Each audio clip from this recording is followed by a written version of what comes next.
नमस्कार दोस्तों, स्वागत है आपका हमारे YouTube चैनल पर। दोस्तों, आज की कहानी का टॉपिक है 3 सेर चावल। कहानी पसंद आए तो वीडियो को लाइक करें, शेयर करें। चैनल पर पहली बार आए हो तो चैनल को सब्सक्राइब करें। तो आइए शुरू करते हैं आज की अपनी कहानी को। पुराने ज़माने की बात है, किसी गांव में मोहन नाम का एक लड़का रहता था। वह बहुत शैतान था। हर दिन उसकी शिकायतें उसके माता पिता को सुनने को मिलती। पिता ने मोहन को विद्यालय भेज दिया, लेकिन उसकी शरारतें से शिक्षक भी बहुत दुखी हो गए। उस पर अपने शिक्षक की बातों का भी कोई असर नहीं होता। मोहन कई बार बच्चों की सीट के नीचे चींटियां छोड़ देता, जिससे वे ठीक से पढ़ ना पाते। उसके डर से उसकी शरारते के बारे में उसके शिक्षक के भी शिकायत ना करते। एक दिन तंग आकर मास्टर जी ने उस विद्यालय से निकाल दिया। उस जमाने में जंगल अधिक थे, चारों ओर पेड़ पौधों की भरमार थी। अब मोहन जंगल में जाकर पेड़ पौधों का ध्यान करता, पानी देकर सींचता। घर में उसका मन नहीं लगता था। उसकी चिंता में माँ परेशान रहती। मोहन के गांव में एक बूढ़ा आदमी भीख मांगने आता था। वह उसे भी बहुत तंग करता। कभी उसका थैला छीनकर उसमें रखी रोटी निकालकर जानवरों को खिला देता, तो कभी बूढ़े पर पानी डाल देता। लेकिन बूढ़ा उसके गांव में जरूर आता। लोग उसे पूछते कि इतना तंग होने के बाद भी वह इस गांव में भीख मांगने क्यों आता है। वे सबको एक ही उत्तर देता, मोहन बच्चा है। बच्चे शरारत नहीं करेंगे तो क्या बड़े लोग करेंगे। उसकी बात सुनकर लोग चुप हो जाते। इसी प्रकार कई महीने बीत गए। एक दिन मोहन किसी गांव से आ रहा था। उसे घर पहुंचने की जल्दी थी।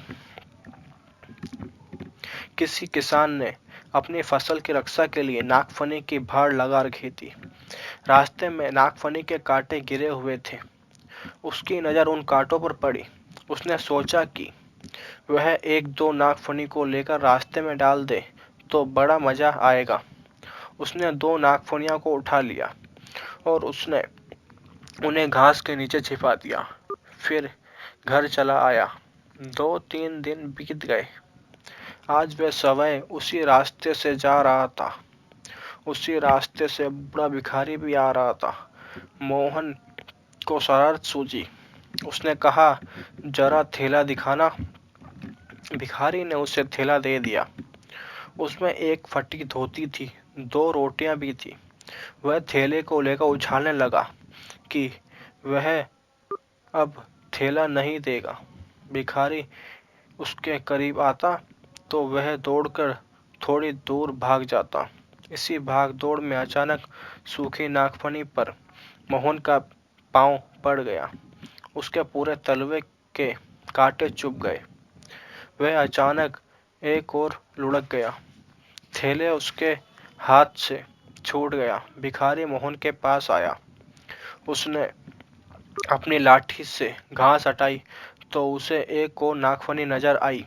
उसने उसे भी डंडे से दूर हटा दिया और मोहन के पास बैठकर पाँव के कांटे निकालने लगा। भिखारी ने मोहन के पाँव से काफी कांटे निकाल दिए।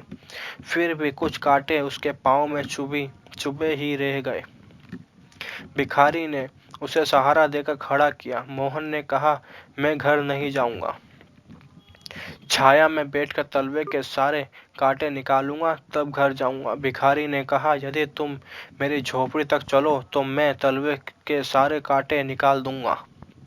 ऐसा लेप लगा दूंगा कि तुम्हारे पाँव जल्दी ठीक हो जाएंगे। मोहन तैयार हो गया। भिखारी उसे अपने कंधे का सहारा देकर झोपड़ी तक ले गया। फर्श पर एक फटी पुरानी दरी और कंबल का टुकड़ा बिछा हुआ था। उसी पर उसने मोहन को लिटाया। पानी गर्म कर उसका पाँव धोया। फिर कांटे निकालकर पैर पर जड़ी बूटी का लेप कर दिया। मोहन को लेप से बहुत राहत मिली और वह सो गया। भिखारी ने अपने थैले से भीख में मिले चावल निकाले और खिचड़ी बनाई। फिर गांव जाकर दूध ले आया। उसने मोहन को खिचड़ी खिलाकर पीने के लिए दूध गर्म करके दिया। मोहन को अब उस भिखारी को बुड्ढा कहने में शर्म आई। उसने भिखारी को दादा कहकर पुकारा। दादा शब्द सुनकर भिखारी की आंखों से आंसू झरने लगे। मोहन ने चकित होकर पूछा, तुम रो क्यों रहे हो? नहीं बेटा, कोई बात नहीं। मैं 30 वर्षों से यहाँ अकेला पड़ा हूँ। तुमने मुझे दादा कहा तो मेरा दिल भर आया। भिखारी बोला, नहीं दादा, अब तुम्हें भीख मांगने की जरूरत नहीं, मैं तुम्हें खिलाऊंगा। मोहन बोला। भिखारी हंसकर चुप हो गया। शाम होने जा रही थी। भिखारी ने उसके पाँव का लेप गर्म पानी से धो दिया। अब उसके पाँव में एक भी कांटा नहीं था। इसके बाद भिखारी उसे गांव तक छोड़ने आया। मोहन दौड़कर घर आया और रोटी सब्जी लेकर आया। कहा, दादा इसे रात में खाना, मैं कल सुबह आऊंगा। भिखारी घर लौट आया। वह सोच रहा था कि मोहन कितना अच्छा लड़का है। मोहन दूसरे दिन उठा और एक किसान से बोला, यदि आपको कोई मजदूर की जरूरत हो तो मैं काम करने के लिए तैयार हूँ।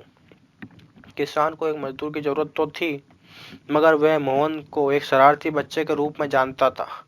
वह मोहन से बोला, तुम्हें शरारत से फुर्सत मिलेगी तभी तो काम करोगे। मुझसे आज काम लेकर देखो चाचा, तब पता चलेगा।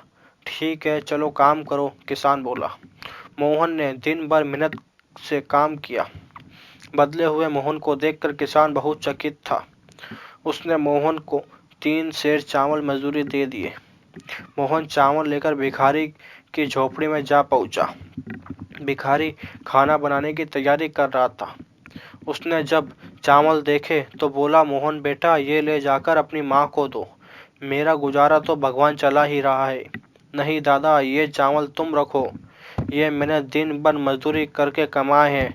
तुम नहीं रखोगे तो मैं कल से मजदूरी नहीं करूँगा और शरारतें करने लगूंगा। उस दिन से मोहन बहुत बदल गया। वह अब हर दिन एक एक की मदद करने की कोशिश करता। गांव के सब लोग उससे खूब तारीफ करते। दोस्तों, मैंने सही लिखा ना? अपने राय कमेंट करके ज़रूर बताएं। और आपको ये कविता कैसी लगी? अगर आपको कविता अच्छी लगी हो तो प्लीज़ कमेंट करके हमें ज़रूर बताएं, ताकि ऐसी कविता आपके सामने और प्रस्तुत कर सकें। और हम जल्द मिलेंगे अगली कहानी में। तब तक के लिए हम विदा लेते हैं। Good bye.